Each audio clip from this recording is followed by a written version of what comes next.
Et si je vous disais que la libération de la France a aussi été gagnée ici au Congo, que des soldats congolais sont morts en Normandie, en Provence, dans les Vosges, et que beaucoup ont été effacés de l'histoire au moment de la victoire.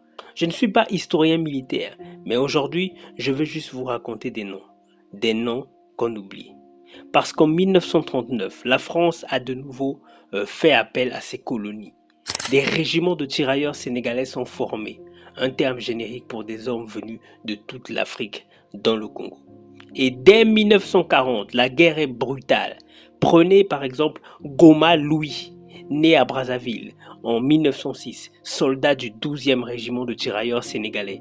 Il meurt en France en juin 1940.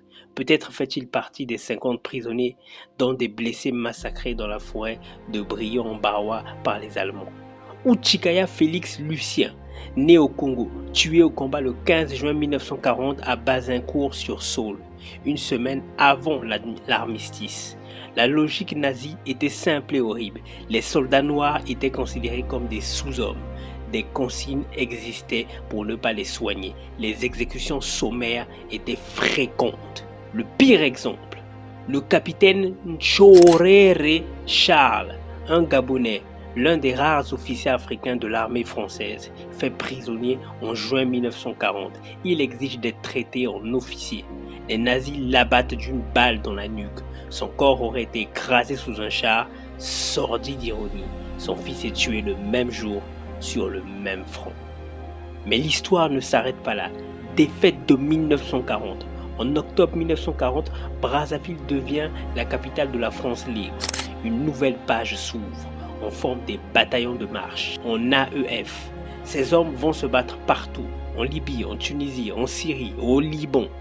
Berry Gabriel, né près de Mandingo, est tué en Syrie en 1941. Mouindé, né près de Wando, meurt en Tunisie en 1943. Okombi Koumou, du même village, est tué par un obus en Italie en 1944 lors des terribles combats pour ouvrir la route de Rome. Puis vient le débarquement. Pas celui du 6 juin, mais celui du 15 août 1944 en Provence. Là, l'armée française est majoritairement africaine. Itois meurt mystérieusement au large d'Hyères. Madpo de Sibichi meurt à Toulon lors de sa libération. Il libère Marseille, remonte vers Lyon et se heurte à l'hiver terrible des Vosges. Caligo Jean y meurt de ses blessures en octobre 1944.